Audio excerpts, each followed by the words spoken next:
Hi. இது வந்து ஞாயிற்றுக்கிழமை எடுத்த வீடியோ. தோசை தான் ஊற்றிட்டுருக்கேன். தோசையும் தக்காளி சட்னி சாம்பார். இன்னைக்கு வந்து தோசைக்கு வந்து தக்காளி சட்னிக்கு பல்லாரியும் வெங்காயமும் மிக்சியில் பச்சையாக வெட்டி அரைச்சிட்டு அதுக்கப்புறம் அதை தாளித்து மற்றபடி உப்பு போட்டு வச்சோம்னா இந்த சட்னி சூப்பராக இருக்கும். அதுக்கு தான் கட் பண்ணிகிட்ருக்கேன். ஞாயிற்றுக்கிழமை நைட் எடுத்தது வீடியோவில் அது நைட் சாப்பாட்டுக்கு உள்ளது. அன்றைக்கி அடுத்த நாள் திங்கக்கிழமைக்கு வந்து ஆஸ்பத்திரி போகிற மாதிரி இருந்துச்சு. உங்களுக்கு வந்து ஆஞ்சியோ பண்ணணும்னு சொல்லியிருந்தாங்க என்னோடய கணவருக்கு.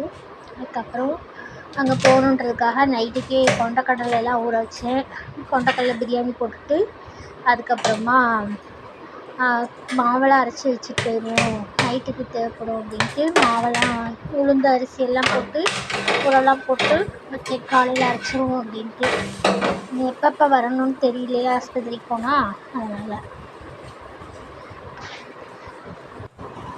இந்த வீடியோ வந்து நான் ஞாயிற்றுக்கிழமையே இது எடிட் பண்ணி வச்சுக்கிட்டேன். சரி திங்கக்கிழமை நம்ம ஹாஸ்பிட்டலில் போய் சும்மா இருக்கிற நேரம் டவுன்லோட் பண்ணி நம்ம வாய்ஸ் ரெக்கார்ட் பண்ணி போட்டுடலாம் அப்படின்ட்டு.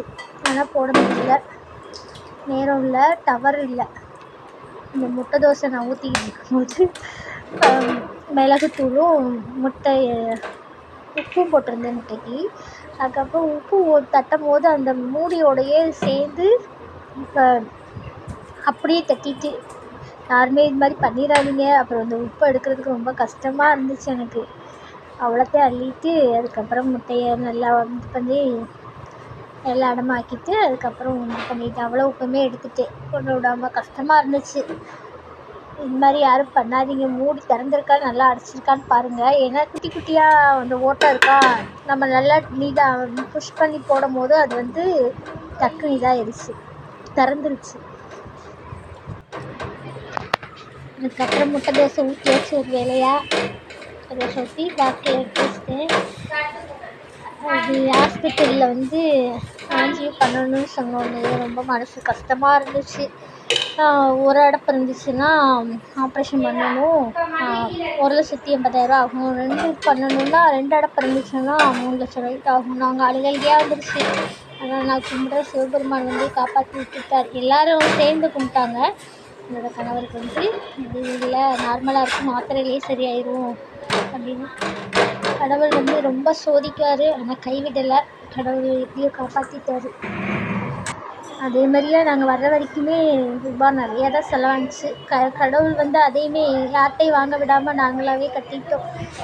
சொந்தக்காரவங்ககிட்ட வாங்கினாலும் சொல்லி காமிப்பாங்க நம்ம கொடுத்தோம் அப்படின்ற மாதிரி. அவங்கக்கிட்டலாம் கையேந்த விடாமல் எங்களுக்கு வச்சதுக்கு அதுவே கடவுளுக்கு ஒரு நல்ல ஒரு இது. அதுக்கப்புறம் அனைத்தையும் வாங்கக்கூடாதுன்னு தான் நினைக்கிறேன். வாங்கவே கூடாது.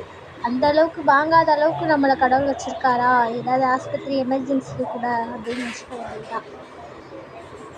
அதுக்கப்புறமேட்டுக்கு என் வீட்டுக்காரருக்கு வந்து இது வந்து வர வேண்டியதே இல்லை. ஏன்னா அவங்களுக்கு வேலை அதிகம், சீசன் டைம் வேலை அதிகமாக இருந்தனால இரவும் பகலுமா வேலை பார்த்தாங்களா, அது வந்து அவங்களுக்கு உடம்புல வந்து சாப்பிடல அப்படின்றப்ப தூக்கம் இல்லைனாவே நிறைய பேருக்கு ஒரு மாதிரி இதாகும், டென்ஷன் ஆகும், இந்த மாதிரிலாம் இருக்கும். அதனால எல்லாருமே சாப்பிட்டு வச்சு கரெக்டாக உடம்பு பார்த்துக்கணும். ஓகே.